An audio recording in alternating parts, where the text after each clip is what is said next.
Hey guys, my name is Patrick Cummings. I'm a graduate assistant at Mississippi State. The purpose of this video is to talk about my views on scap stability and how to develop that within the athlete.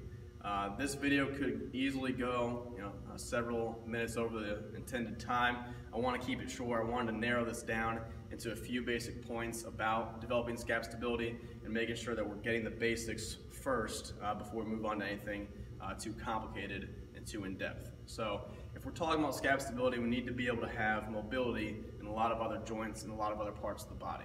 So we need mobility in our thoracic spine, we need mobility in our shoulder that we're throwing with, we need mobility in the opposite lead hip when we're throwing as well. We need to have good pec minor, pec major, and lat mobility as well in order to make sure our scap is getting full and proper rotation, protraction, retraction, and upward movement. So that's the first thing. We need to have mobility in those joints. Secondly, we need to have stability within the joints that attach to the scap. So all the muscles of the rotator cuff, all the mid to lower trap, the serratus anterior, which is very important for an athlete when they're reaching forward. The serratus kind of allows that scap to stay tight and wraps around the ribs when you protract it. If you don't have strong muscles there, you're going to have some sort of weakness in some motion of the throw or when you put the arm overhead. So those are very important aspects of making sure that overhead athletes are addressing these throughout their training. So the first thing we want to do is I want to make sure we know how to move the scap independently of other muscles. So a lot of times when guys have tight lats, tight pecs, they compensate in different areas of the body doing certain movements. So we've got Evan here, he's helped us before. We're going to show and demonstrate a few things to make sure we have good scap movement throughout a specific plane of motion. So he's going to get down on the ground here. He's going to start with his knees bent. This is a great teaching point for me simply because I want to make sure that through his entire movement of what we're going to do, which is going to be a line, overhead, reach, he's going to have contact with the floor in specific parts of his body. So the upper part of his butt's going to be in contact, his ribs are going to be tucked down. This is a good point teaching neutral spine. We're making sure that his low back is not up from the ground the entire time. So he's keeping his core tight, making sure he's keeping pressure there. His upper back's going to be touching. We're going to make him do a double chin and get his head touching the ground as well. So throughout the entire movement, he's going to keep those points of contact. So he's going to start with his hands at his sides here, his thumbs up. He's going to reach overhead, really trying to make sure the scap is what's moving there all the way up to the top. With certain guys, we'll do kind of a shrug at the top as well to get even more rotation. And what this does is allows us to see if he has any compensation patterns throughout his body. So this is not the first time we've done this. The first time we did it, we had a little bit of a tight lat. You can kind of see he had trouble reaching if you go back down. We like guys to when they go back up, sometimes we want to reach forward a little bit, get more serratus activation. He had a hard time doing that. It kind of showed a little bit of his tight pecs up to the top with an upward shrug too. It's good also because we can use gravity to help us out here. We don't have to have them on a wall to start out at. That's where I want to get them to, but here we can use gravity in order to help us just get pure scap movement. From here, we'll do wall slide variation. So his arm's going to be at a 90-90 position. You can already see that what we want to get here, ideally, is the back of his shoulder, his elbow, and his wrist down on the ground. Many guys are not going to be able to do that. Okay, it's a tough position to be in. If he's a righty, he's probably going to get more of his right hand down than his left hand, and same thing with the left hand. Throughout the entire movement, we want to make sure that we're keeping at least some contact with the ground. So he's going to go up into a Y shape here. Now, he's not going to be able to touch his wrists, but I at least want him trying to push his knuckles into the ground. And there are different things we can do. We can add light weight to his hands to push that down a little farther. We can go back down to the 90-90 position here. We can do some certain isometrics where we're pushing the wrist down, just trying to get him to keep breathing, keep those points of contact. Throughout the entire time, I'm pressing his low back to make sure his low back's tight. Just different things we can do, different variations to make sure that we're trying to work on that mobility and not really try to put him into a crazy position he's not ready for in terms of compound movements. Good.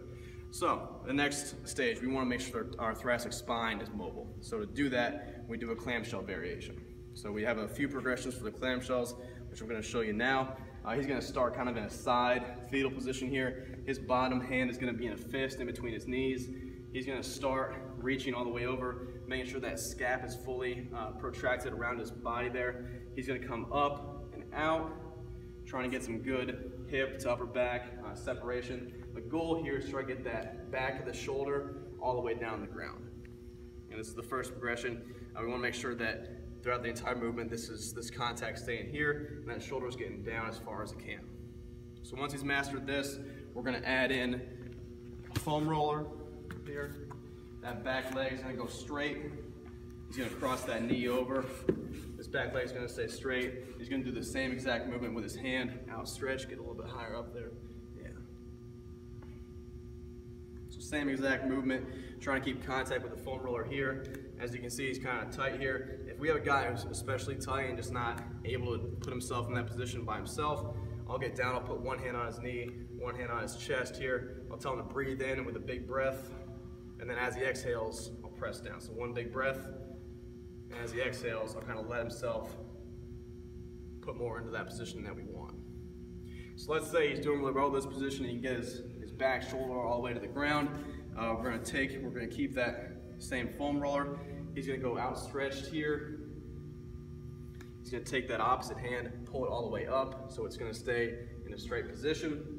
He's going to put his arm, his shoulder here, in a 90-90 position there. He's going to kind of do a reach up. Now this is pretty painful for him because he's kind of tight in his upper back there. Again, just showing different places we need to work on in terms of stretching and mobility and improving it as we go along throughout the movement. Straighten that arm back out. And another variation here after we get done with the 90-90 position, he's going to fold that palm over and try to reach back here. That's something we do a lot, and I've seen a lot with our women's golfers are very good at it. Our baseball players, not so much. So that's not really a necessary part. We don't always get to that stage, that progression, but it's something that we have as an option in case we have some serious hypermobile athletes. Good.